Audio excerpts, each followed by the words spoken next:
Hello everyone, welcome back to more of my Let's Play of Muppet RaceMania. My name is Nintendo Gen 64. I have Fremond as my guest commentator. Hello? Hello? Yes, and we're back with Secret Base. Great, let's go home. Oh, I remember this from Muppets in Space. It's a classic episode.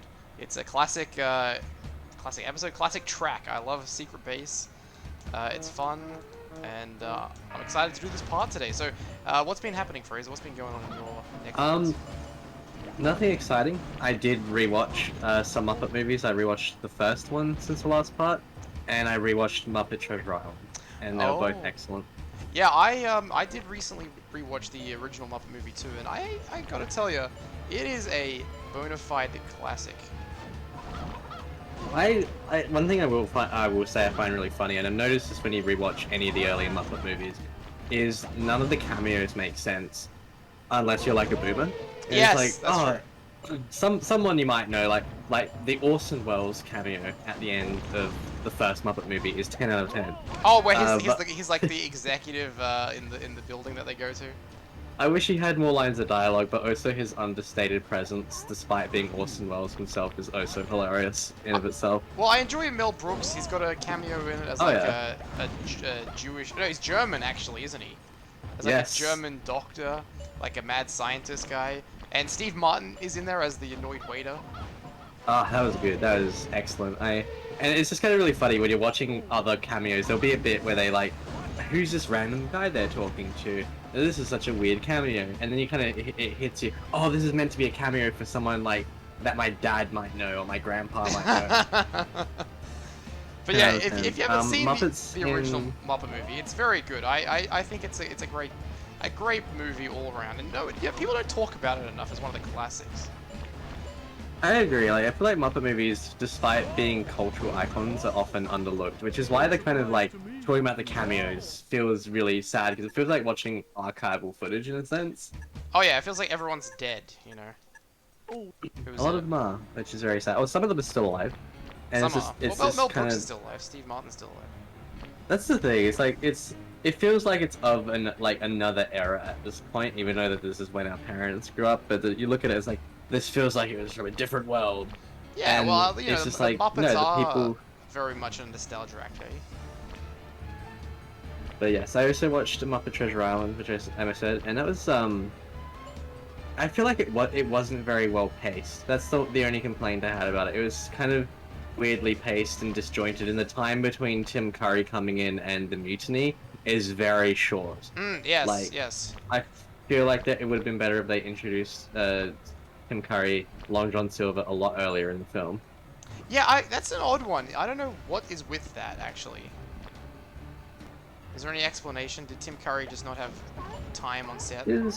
That's like I'm kind of speaking very obscurely here, but the original Treasure Island movie that Disney made with the actor of Peter Pan who died and was buried in an unmarked grave because no one knew who he was, and it had I think some guy called Robert Newton or something.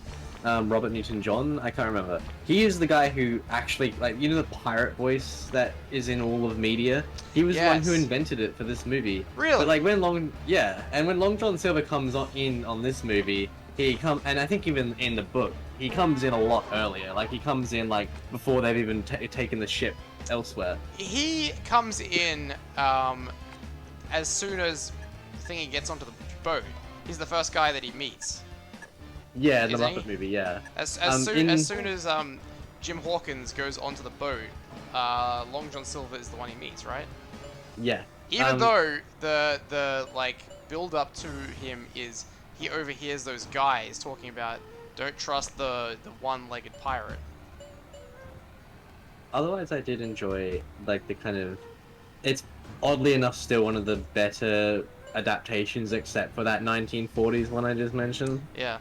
So, 10 out of 10. No, I agree. The Treasure Island, you know, Treasure Planet was good. I did like that, but where's the really good Treasure Island film? Where is it? I was actually about to say it's a matter of time before they make like some kind of TV spin-off that goes into it, and then I remember they literally have. Have they? Yeah, there's a TV show called Black Sails, and which is like it has all the characters like Long John Silver and all those other pirates that are like talked about in the books that were like before the book happened. Those pirates, part of Long John Silver's old crew. Mm. There's an entire TV show about it, and I forgot that it existed. So my joke isn't funny anymore because it's true. Oh, that sucks. But I guess like, it's probably been a while since that. Anyway, I think we were overdue for a good Treasure Island reimagining. Anyway, there's Bobo the bear. He's hanging out here, but I won't get him yet.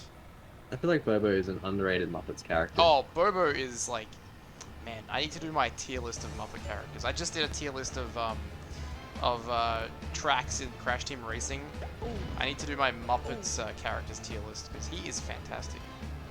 Actually, that would be good because there's like, it's like you got Pepe. I think we talked about this in the previous part. You've got Pepe the King Prawn, who is actually still a fairly recent Muppet in terms of Muppet canon. Yeah. But he's still one of the most iconic Muppets, and so it's kind of like I like those tier lists for kind of really wrapping up like. Even like when you watch the first Muppet movie, it's kind of interesting to see what Muppets get actual scene time and which Muppets don't. Yeah, no, you're right because it's like the Muppets, like certain Muppets got more popularity in like the 90s as times got more edgy. They created that, Clifford, for the 90s. He's a cool black Muppet. I thought he was. I liked Clifford. Is Clifford still in any of the Muppets things, or did he just kind of appear for that very brief period of time in like the 2000s and 90s? No, I'm sure Clifford still is around. He's definitely in Muppet Monster Adventure. He's one of the big Muppets in that game. Does it upset you knowing that because there's no Muppet RaceMania sequel, those two other Muppet movies that came out in like the 2010s will never have tracks here?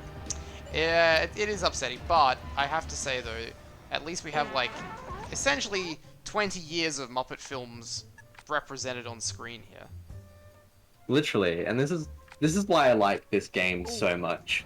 It's just the fact that it has every Muppet like level, really, like anywhere a Muppet scene takes place, there's some kind of level for it. It even has the Muppet Show in it as well, the TV show. It has that. Oh yeah. And they even have that little place where they've got the little profiles where you do the where you test the cars. But there's also like a geez, I just want to say we've been recording for like just over 7 minutes now, and I've basically done almost everything there is to do in this track. I have to get Doozer, so I'm gonna select someone with like a good, strong car for Doozer. Oh, Ralph, he always does. But yeah, it's this track's very short.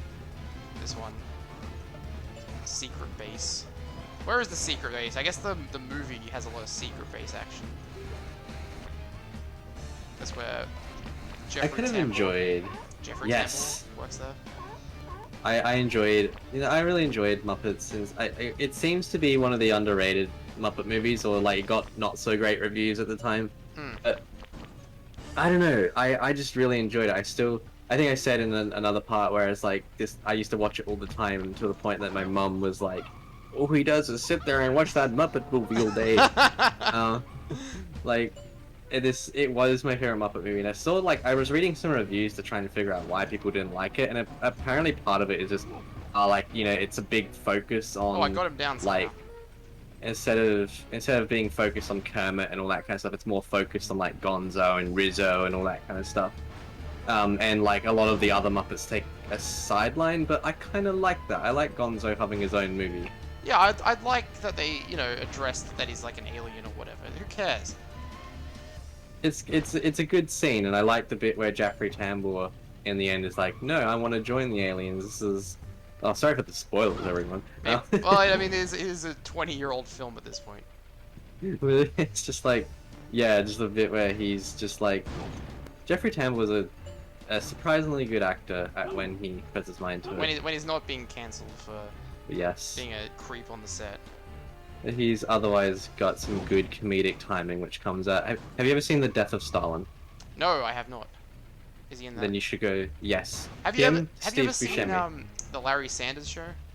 No. Oh, it's like basically a fictional talk show. Like it's like a HBO show, like an early HBO show, on like a fictional talk show, and he plays like the Ed McMahon kind of like sidekick character to Gary Shandling's guy, and it's very good. Oh god, You should definitely watch. this. Oh, did I? Oh, okay, this is tricky because it's like, It's very gravity defying. yeah. Did I get him? I'm kind of surprised to see this level of physics going on here. At least the thing's just there. This has got to be one of the harder doozes. Okay, where I'm am just kind of like watching, trying to figure out how do you even get this thing. Okay, It's just alright, I got him. nice. But that's the thing. There's every level is problem solving. It's a puzzle. It's a puzzle. I do Hello, enjoy hello, hello. Oh. Surprise, everyone! Oh, we have a mid-part guest commentator. It's Crystal Fisher. Crystal Fisher coming into the ring with a steel chair. Hey guys, I'm coming into the ring to join commentary for an amazing game. Yep. Guys, this is, in case you guys don't know, this is Muppet RaceMania, which is a game of the PlayStation 1, and Nintendo 64 is here doing a Let's Play of it, and it's a great Let's Play, and I'm playing it again. I just rescued Doozer. I did it. All right. Nice job. 10 out of 10. Now we gotta go get Bobo. So I'm gonna use Link to go unlock Bobo. Now, Crystal Fisher, tell me, is this how they should have done it in CTR, the original CTR, that you actually have to race the boss to unlock them? Wait, race the boss to unlock it. How do you unlock them normally? In CTR, you had to do the gem challenges. Oh yeah, that's right. Yeah. I don't know why that. Yeah, that's a great point. I have zero clue why they did that.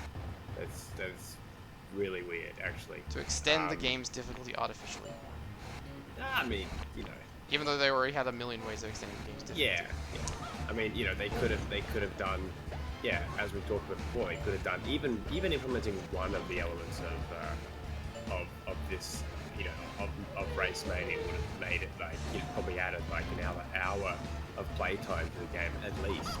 You know, a collectible challenge or something like that, or you know, push a Cortex doll into a portal. Yeah, that would have really gone down well. Push a Cortex doll. Alright, I'm gonna risk it all, and it backfired on me. Ugh, there's a shortcut there that you can do, but I just was not. I didn't get him, guys. This is Bobo's so gonna get Racer-esque music. It's what, sorry? So Toy Story Racer-esque music. I agree. It's very good though. It does give the It's feeling good, of like a secret base. I like this disco room here. Yeah. I think that's kind of fun. You know the whole thing about you remember Angus that whole thing with, and actually Fraser, you probably remember this too, but there's a game, you know, for example, Toy Story Race, actually it's actually not Toy Story Racer, I was actually more thinking Toy Story 2 Elevator Hop. I was actually getting that mixed up, that's my bad. But this is relevant.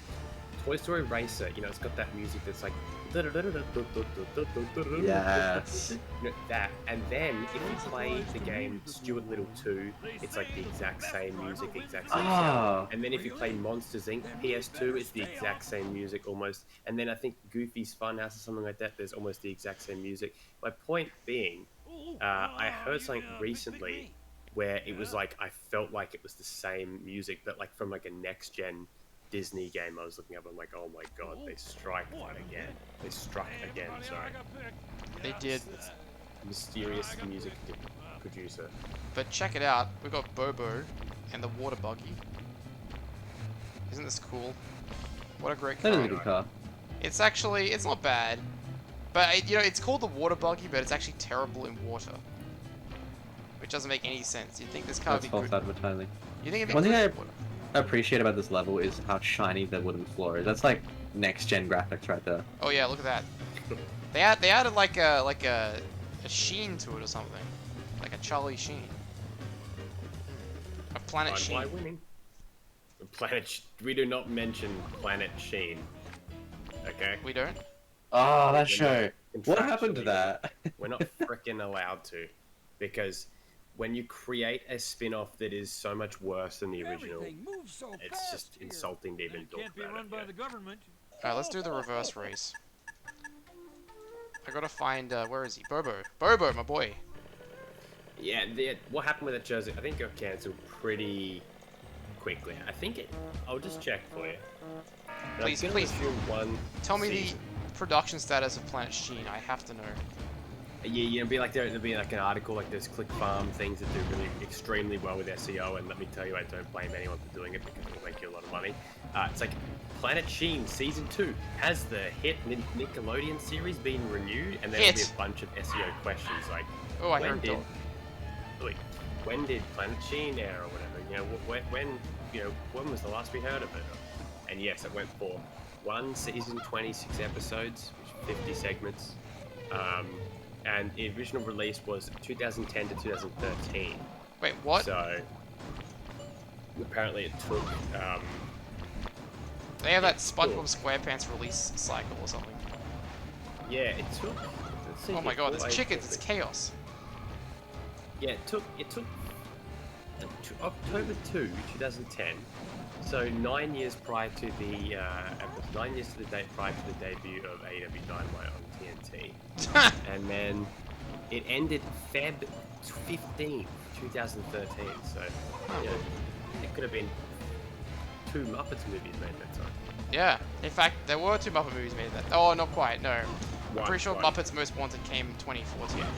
Yeah, it was. Also, by the way, if anyone wants to know, this track is terrible for getting your fruit meter filled because there's just not enough of it. Okay, guys. So out of all the names in here, I'm going to name 3. Name these are some of the writers of, or should I say, some of the writers of Planet Sheen. Just to put a bow on this topic. Yeah. Which is the fake name? Okay. Jim Hope, John Giles, Sean Present, and Alan J. Zipper. Alan J. Zipper. Alan J. Zipper is a real Zipper. name. No! Alan J. Zipper. Is it really? Jesus. But Alan J. Zipper. anyway, quickly just to talk about the Let's Play, because I'll just wrap this part up. Look at this. We've got all the Race League 8 stars, except for the question mark level. Isn't that great? Amazing. There We you did go. it. Which We means did it, guys. next part, We did it. next part we'll move on to Race League B with Ghost Town. And yeah, I'm excited to record that part. So thank you for watching. Farewell for now, but not forever. We'll see you then. Au revoir. Goodbye, guys, and don't watch Planet Sheen.